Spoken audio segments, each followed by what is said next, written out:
Good day, my name is Sally Roberts. I'm from Grandmother's Bay. And Grandmother's Bay is one of the 6 reserves within the Ronge Indian Band. I speak fluent Cree and I teach traditional skills and culture knowledge. I have five children, 2 of them I adopted. Valerie's 35 and my son is 15.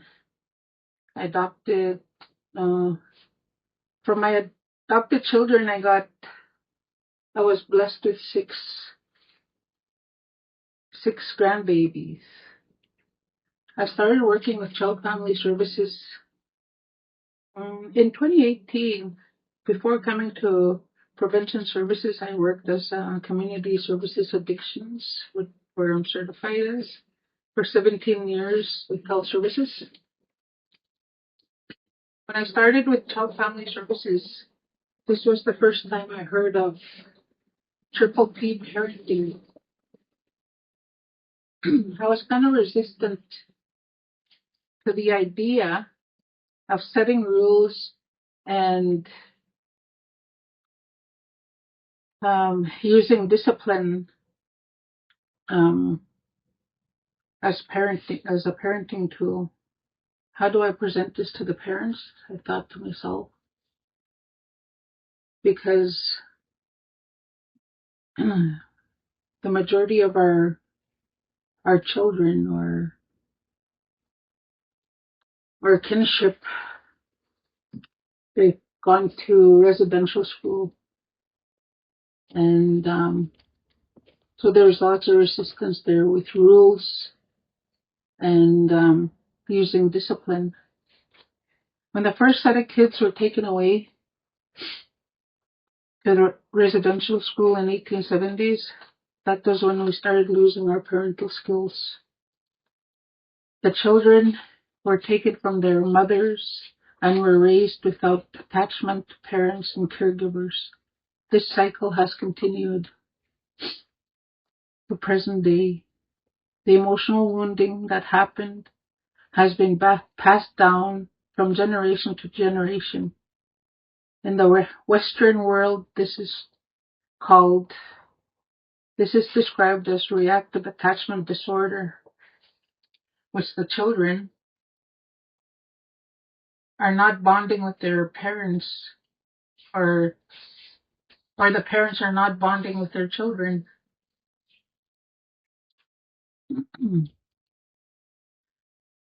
This wounding can exist into youth stage and into adulthood, and can almost determine a person's future if the hurt has never been dealt with. The past shapes us all into how we communicate and handle life's challenges. Personally, I lack the bonding that I experienced growing up, and it shaped my behavior, and my relationships when babies relied on me solely as a mother. The trust was broken, and so throughout my whole life, I could not trust people or form healthy relationships.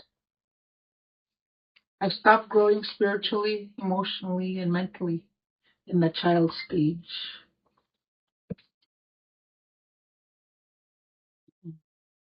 There are 3 generations of residential school in my family.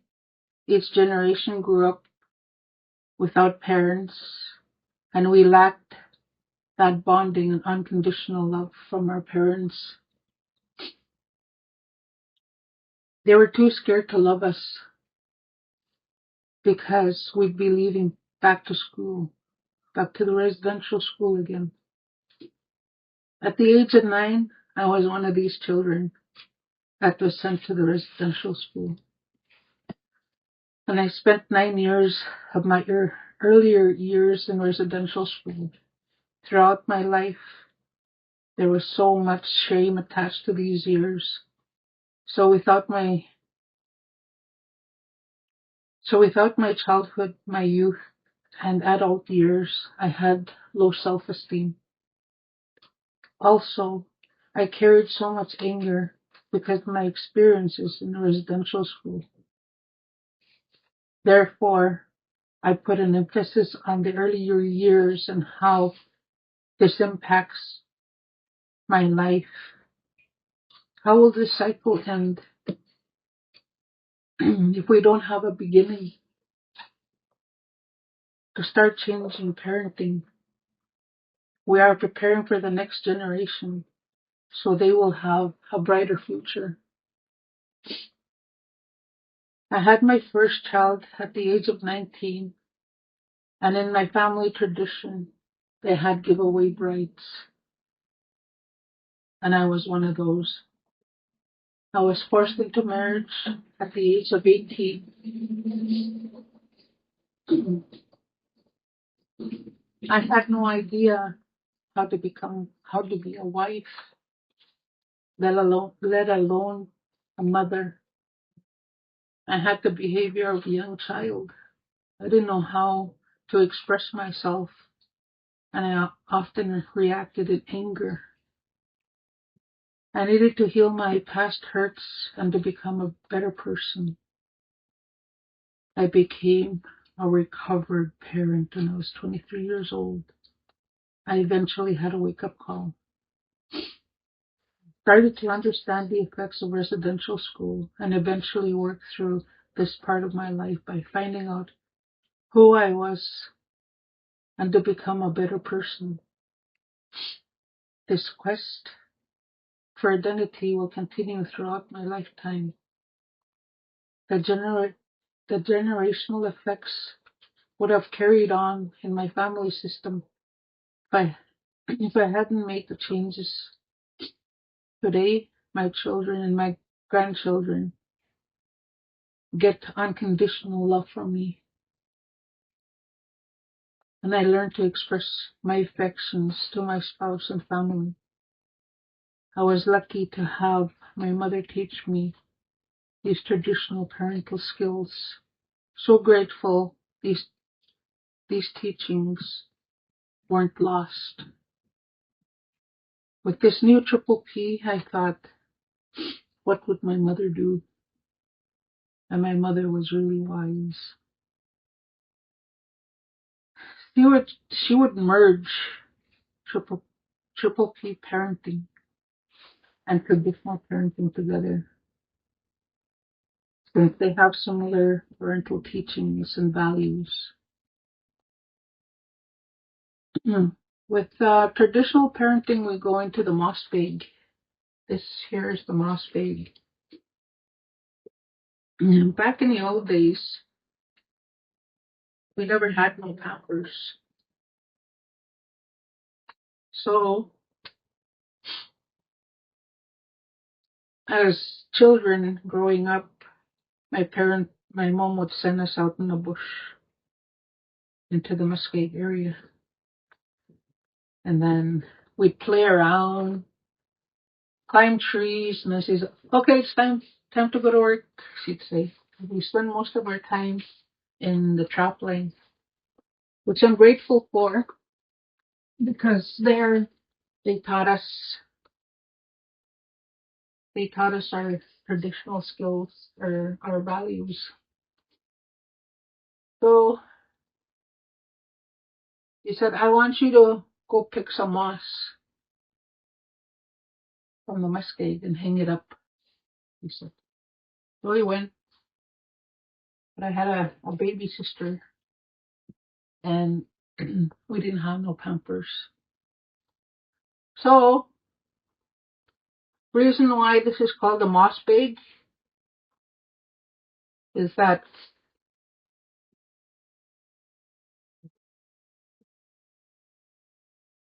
we take a cloth, but back in the old days we never had cloth. The only cloth we had was Robin Hood bags. My mom would get us to scrape all that flour from the flour sack, and then she'd wash it, and then she'd She'd lay flat like that, and then she'd take her moss. She'd put it right here, cover it up, and then she'd put it right here underneath the baby. And that was their pamper, and that's why this is called the moss bag. And then they'd wrap a baby, because this moss, it holds lots of water. See, you can hear that? So that's why they use moss. The people were smart back in the old days. So they put baby there and then tie them up, because this builds muscle tone as well.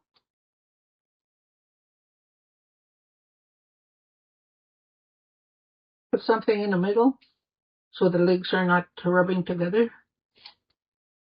And then tie up baby, and the moss is in there.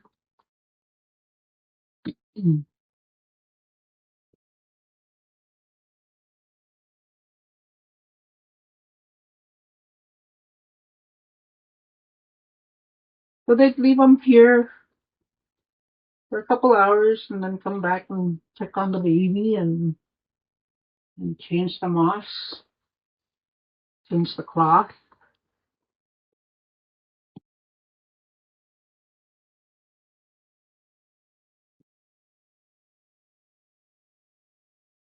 And you go back and forth. But when my mom, he'd sing a song, his baby would be crying.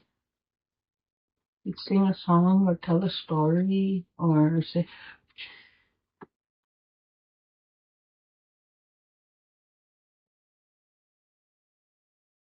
tell a story about the old days, and baby would settle down and baby will start sleeping.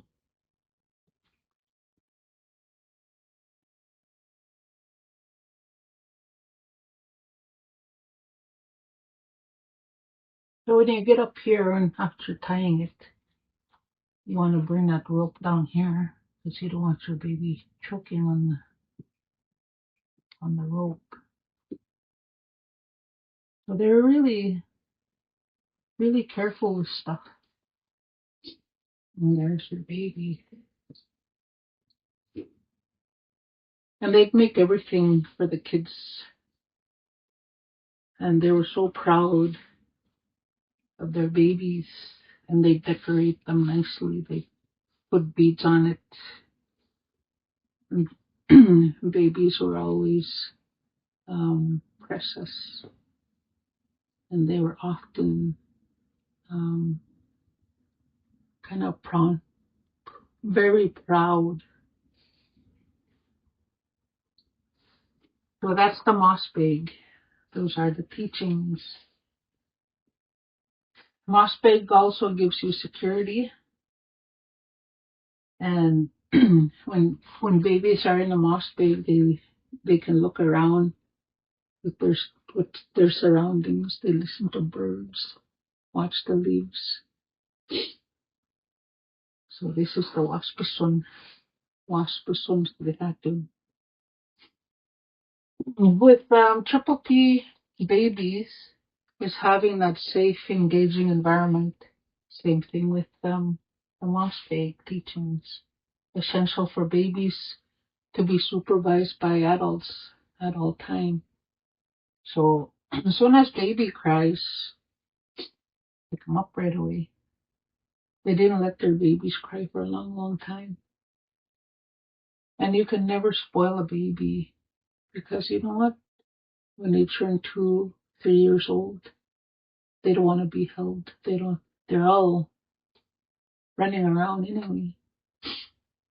So hold your babies longer, because you won't be able to hold them for a long time. So you're creating, with triple P, creating a safe environment for babies to explore and to become familiar with everyday items and activities. because they watch people, what they do. They listen. They listen to what kind of language you're using, and if you raise your voice, your kids get tensed up.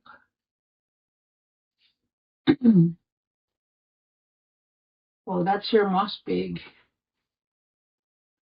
That one. And here we have the cradle board. The cradle board has the same teachings as the moss bag.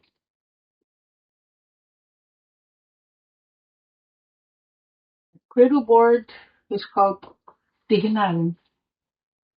Dihinan. With the cradle board, you can rock your baby like this.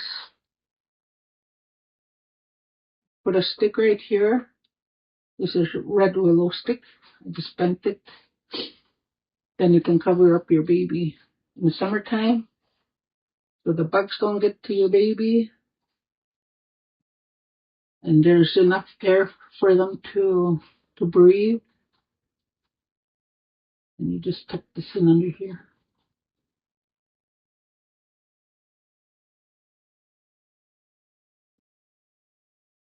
So mosquitoes and flies don't get to the baby. And then you rock them. If they're crying, then because of the motion of the rocking, it, it's relaxing for the baby. Just like being in a rocking chair. With the cradle board, this is called baby carrier. And my mom used to use this quite a bit to carry my sister and my brother when she went and did chores. Because the women did most of the chores. They got wood, they got water, they would pick berries, or go in a canoe, check the net. This was the main tool for babies.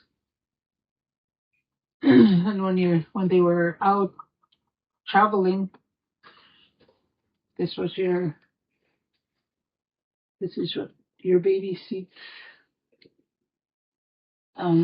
People still use the cradle board in Shoal Lake, and they take their babies to go play bingo. This cradle board is the same thing as the moss bag, because when you put baby in here, you put moss on the bottom too, because we never had no pampers. All we had was whatever we had in the wilderness.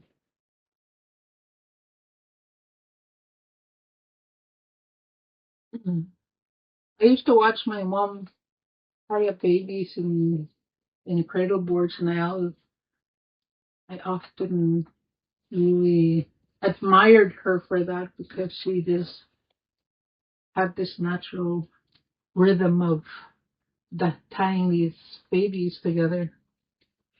And she used to use lots of blankets if there's no winter time.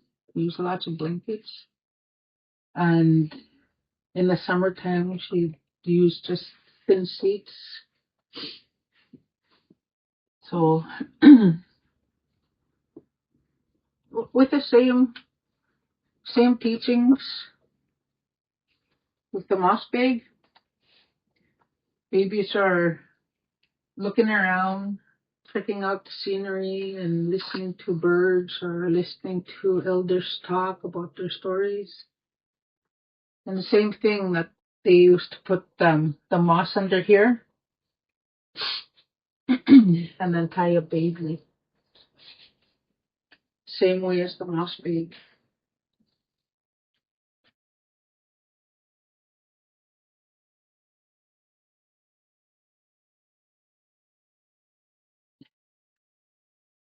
They used to put something over here so when the baby stand up, They don't hurt their feet.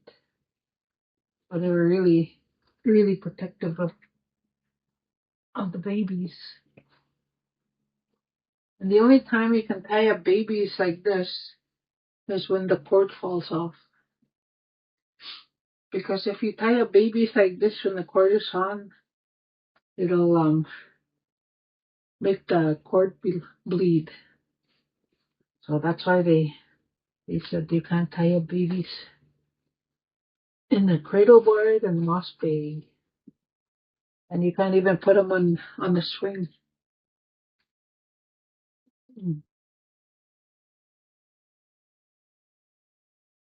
So with every time you're attending to baby, you're always talking to them or singing them a song or a lullaby because they understand. They understand what's happening. They understand they're being cared for and not being neglected. And they're well behaved. When they get older, they have lots of respect because they're secure. Nowadays, there's lots of kids that boss their parents around. I think we need to come back to this traditional parenting where kids are first in our lives, that they matter. This is our future. And we have to talk to them. We have to teach them. Not just walk away every time we think we need a break. As a parent, you never get a break. As a grandparent, too, you don't get a break. And that's what bothers me. Some of these young mothers, that selflessness is still around. And when you're pregnant, you don't take a break from your pregnancy. That's when you start becoming a parent. And if you don't know what to do, go ask an elder or watch my video. Yeah, because a lot of our elders have so many teachings, and we're losing our teachers. We need to go talk to them. We need to keep these traditions alive, and even our language.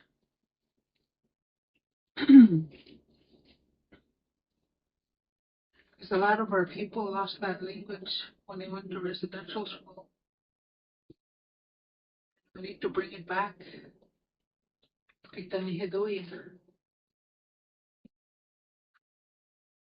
Because when you connect with land and language with your people, you heal faster. Healing starts at home, not in a treatment center. Healing starts with family. So reach out and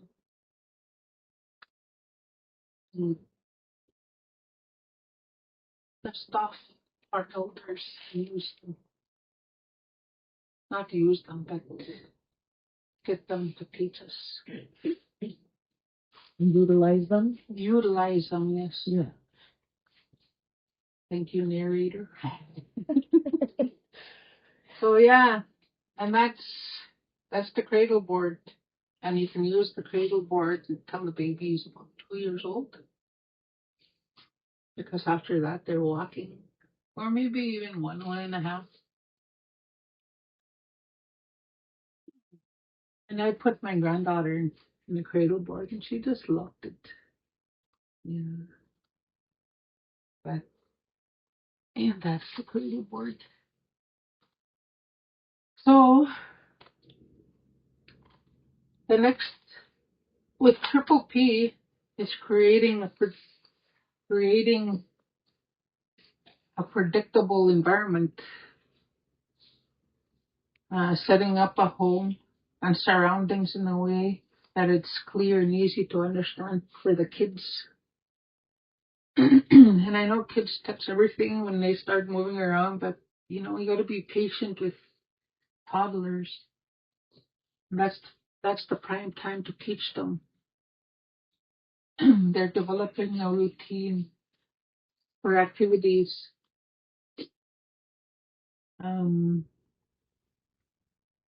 safe and security with Triple P, and creating a positive and safe learning environment.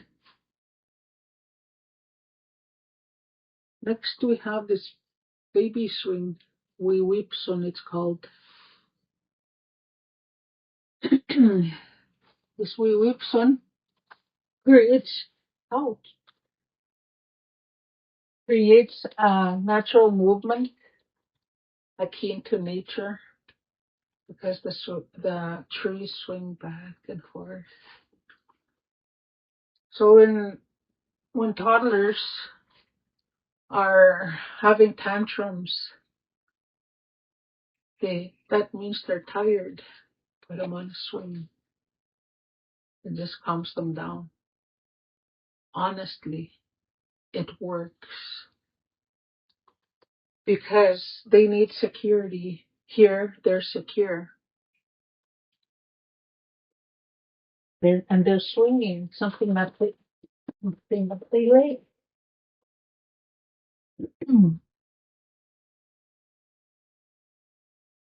So with this baby swing,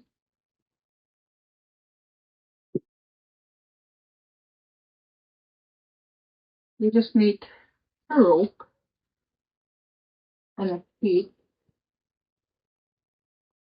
and you need a stick right here to pry it open so it's not smothering the baby. And I put this here. This is another stick a red willow that I bent because in the summertime, when you make a swing for baby outside, then you just cover baby up.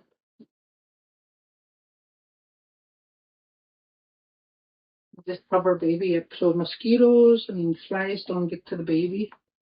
And this is a thin cloth, almost like a cheesecloth. You just put it in like that, and then no flies get to the baby or mosquitoes.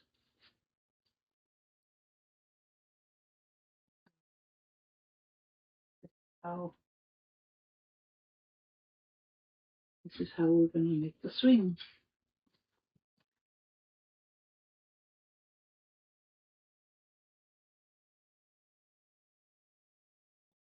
Big crown.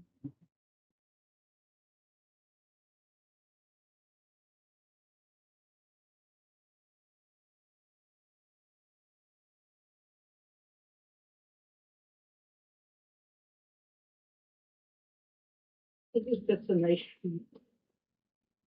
Anyway, when you're making a baby swing, you're going to take one, put it over your head. You're going to bring this, and you're going to center it.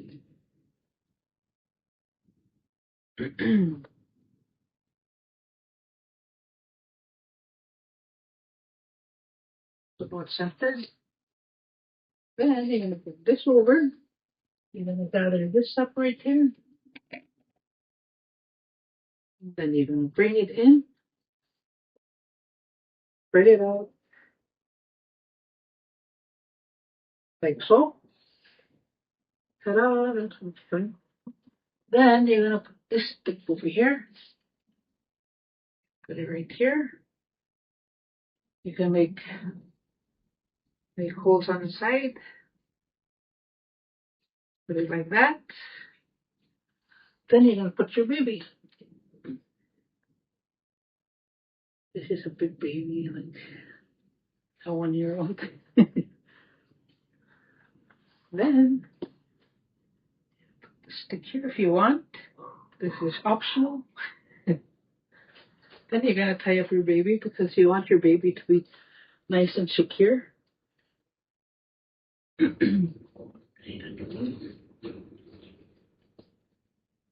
You can tie toys if you want. They're wiggling a lot. And baby's ready to go sleep.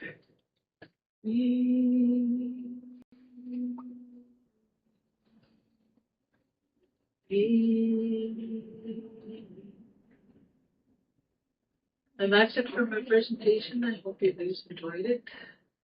This is for the blanket carrier for toddlers when we go out berry picking, doing chores, and you don't want to leave your baby or your toddler at home. So you fold this in into a square like that. It's not perfect, but it'll do. And here's my toddler. So you bring a blanket in like this. And I bet you a lot of traditions have different cultures have the same thing that we do with our kids. So you're gonna swing baby around like this. The head is bobbing. Bring this in.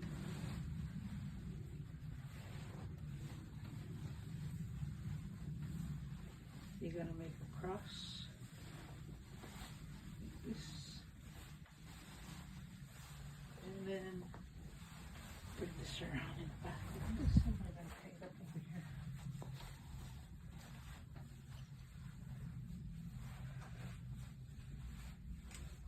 When we were kids, we used to tie my mom up, but you could do it by yourself.